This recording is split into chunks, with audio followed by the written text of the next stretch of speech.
Assalamualaikum warahmatullahi wabarakatuh. Perkenalkan, nama saya Septiani Putri Pratiwi dengan NPM 41154030230032. Saya dari kelas A02 dan alasan saya membuat video ini yaitu untuk memenuhi tugas perencanaan pembelajaran yang diampu oleh Bu Dr. Desi Rahmawati, SPD MPD. Nah, di sini saya akan membahas mengenai perbandingan kurikulum, deep learning, dan scientific. Maka dari itu, tolong simak videonya ya.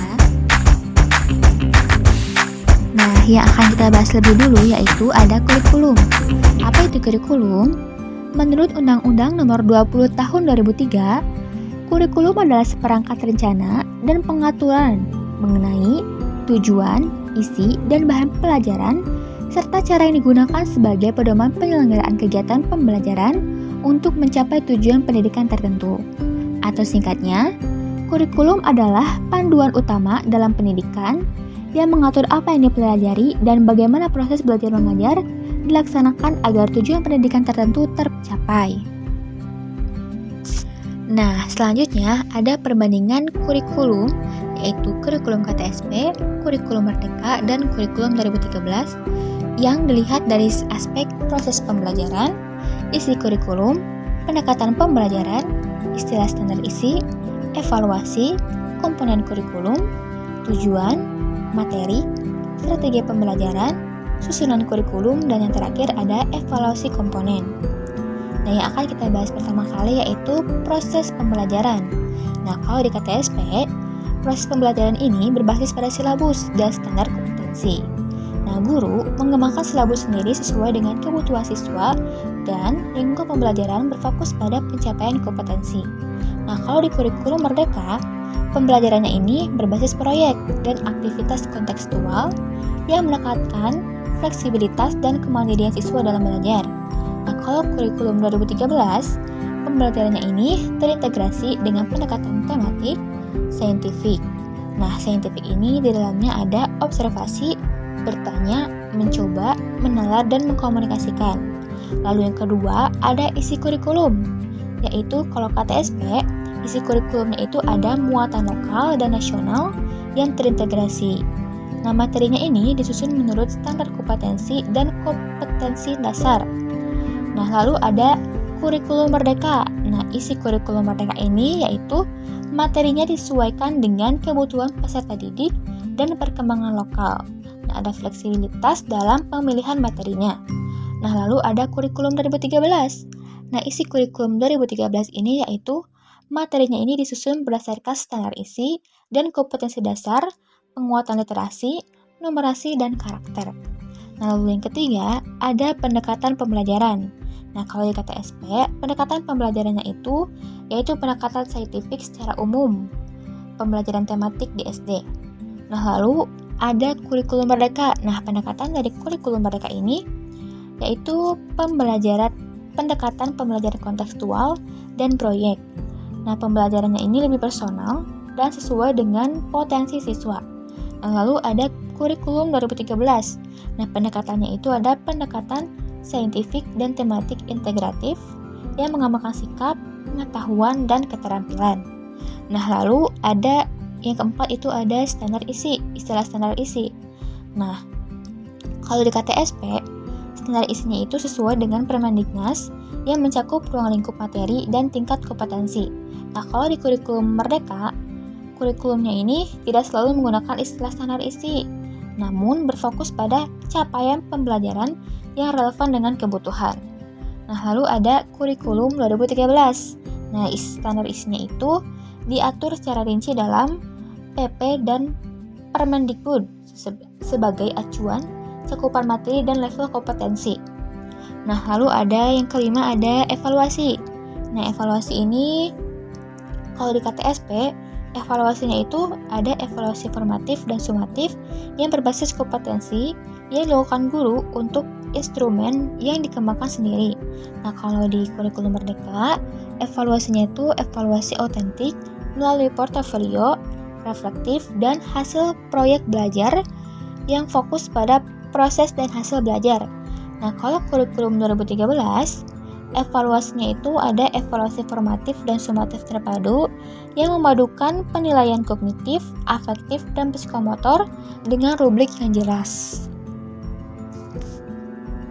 Nah, selanjutnya ada komponen kurikulum. Nah, kalau dari KTSP, yaitu ada tujuan, materi, metode, penelitian, alokasi waktu, dan sumber belajar. Kalau di Kurmer, ada tujuan pembelajaran, materi fleksibel, aktivitas pembelajaran, penilaian otentik, dan penguatan karakter. Nah, kalau di Kurtilas, ada tujuan, kompetensi dasar, materi pembelajaran, kegiatan pembelajaran, penilaian, dan alokasi waktu terstruktur. Nah, lalu yang ketujuh ada tujuan. Nah, kalau tujuan dari KTSP yaitu memenuhi standar nasional pendidikan, mengembangkan kompetensi pengetahuan, keterampilan, dan sikap.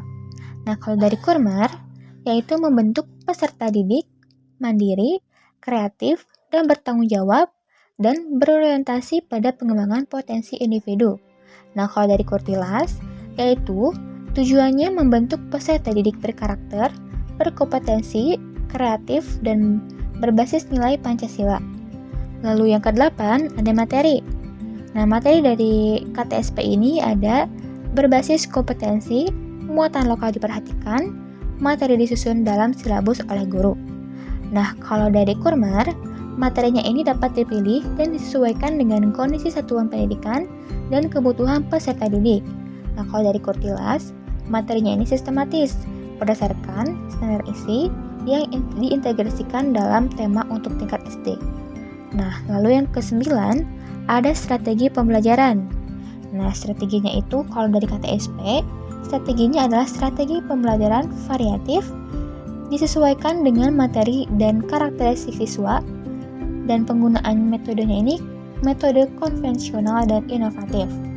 Nah, lalu ada dari Kurmer.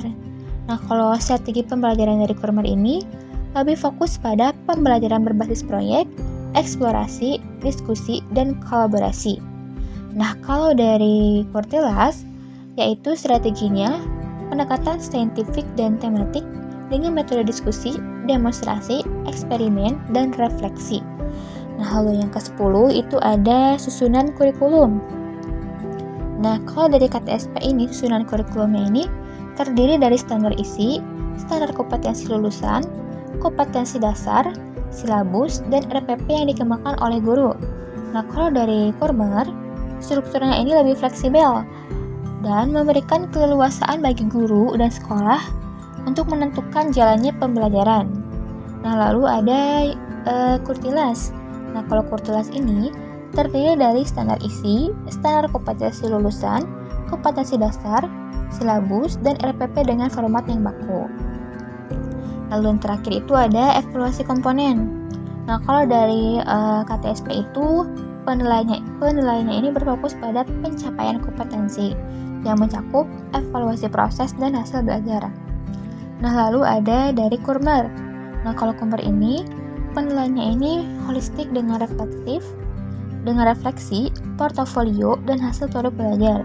Nah, kalau dari Kurtilas, penilaiannya ini terpadu yang mengukur kognitif, afektif, dan psikomotor dengan standar jelas dan rubrik terstruktur. Nah, selanjutnya ada deep learning. Nah, di sini ada dua pengertian deep learning menurut ahli.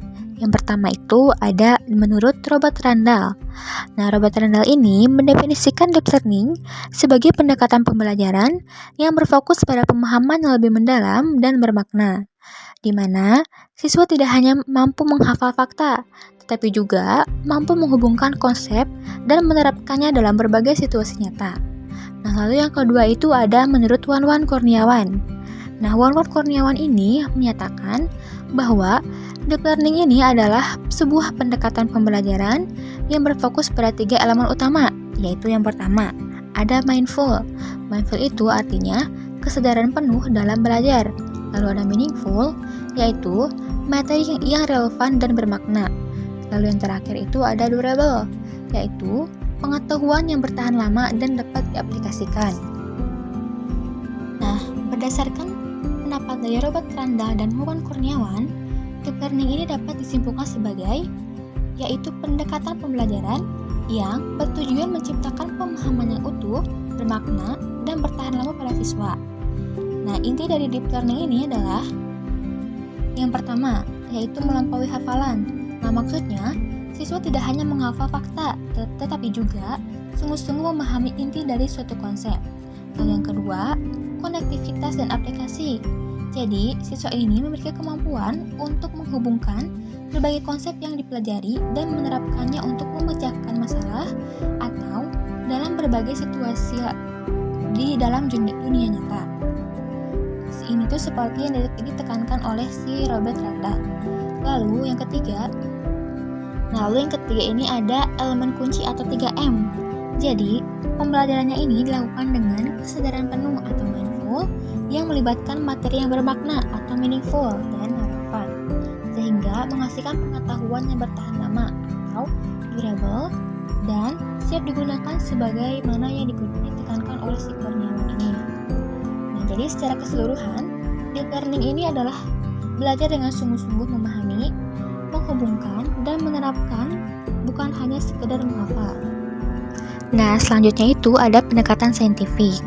Nah, menurut Hoffman, ia menjelaskan bahwa pendekatan saintifik memungkinkan siswa untuk membangun konsep, hukum, atau prinsip melalui tahap-tahap mengamati, merumuskan masalah, mengajukan hipotesis, mengumpulkan dan menganalisis data, menarik kesimpulan, serta menyampaikan hasilnya. Kalau menurut Carrar dan Yanis, ia menyatakan bahwa pendekatan ini adalah proses pembelajaran yang aktif dan sistematif agar siswa dapat menemukan konsep melalui tahap-tahap yang sudah disebutkan. Nah, berdasarkan dari dua penjelasan ahli tersebut, dapat disimpulkan bahwa pendekatan saintifik ini adalah proses pembelajaran aktif dan sistematis yang dirancang untuk memungkinkan siswa menemukan dan membangun sendiri konsep, hukum, dan prinsip. Nah, pendekatan ini secara esensial memposisikan siswa sebagai ilmuwan kecil yang terlibat dalam serangkaian tahapan yang terstruktur, mulai dari mengamati fenomena, merumuskan masalah, dan hipotesis. Nah, secara aktif, ia mengumpulkan dan menganalisis data hingga akhirnya menarik kesimpulan dan menyampaikan hasil temuannya kepada orang lain. Nah, tujuannya ini adalah memastikan pembelajaran menjadi bermakna karena siswa tidak hanya menerima informasi, tapi juga berpartisipasi penuh dalam proses penemuan. Nah, setelah kita mendengar penjelasan apa itu pendekatan deep learning dan pendekatan saintifik, kita ini dapat menyimpulkan apakah ada hubungan antara kurikulum 2013, kurikulum 2006, dan kurikulum Merdeka dengan deep learning dan saintifik. Untuk mengetahui itu, tolong simak ya. Nah, jika kita lihat tabel tersebut, kita ini dapat menyimpulkan bahwa terdapat hubungan yang erat dan bertahap antara kurikulum-kurikulum Indonesia, yaitu KTSP, Kurtilas, dan Kormer, dengan konsep deep learning dan pendekatan saintifik.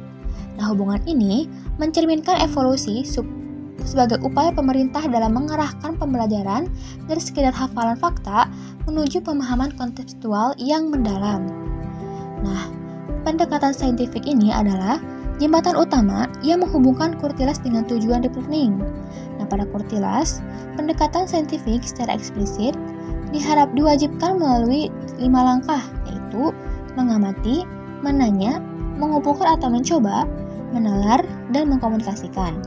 Nah, langkah-langkah ini dirancang secara sistematis agar siswa aktif menemukan konsep dan mencapai pemahaman yang lebih kuat, bukan sekedar menerima dan menghafal. Nah, ini tuh upaya awal untuk mendorong deep learning. Nah, sementara itu, KTSP yaitu kurikulum 2006 lebih fokus pada standar kompetensi dan kebebasan sekolah dalam menyusun kurikulum operasional. Namun, penekanan pada deep learning dan saintifik ini belum sekuat kurikulum setelahnya. Nah, evolusi ini mencapai puncaknya pada kurikulum Merdeka. Nah, Kormer ini secara substantif sangat selaras dengan prinsip deep learning yang mencakup pembelajaran yang meaningful yaitu bermakna, mindful, sadar penuh, dan durable, bertahan lama. Nah, Kormer ini memfasilitasi melalui penyederhanaan konten, fokus pada materi esensial, dan terutama melalui proyek penguatan profil pelajar Pancasila yaitu P5 yang merupakan pembelajaran berbasis proyek nyata. Nah, pembelajaran berbasis proyek dan eksplorasi ini adalah metode yang paling efektif untuk mewujudkan deep learning, karena siswa harus menghubungkan, menganalisis, dan menerapkan pengetahuan mereka dalam konteks nyata, sehingga secara inheren melaksanakan proses yang sejalan dengan pendekatan saintifik secara fleksibel. Dengan kata lain, kurikulum 2013 ini melembagakan cara saintifik, sementara Kurmer ini lebih menekankan hasil deep learning melalui metode P5 yang lebih kontekstual.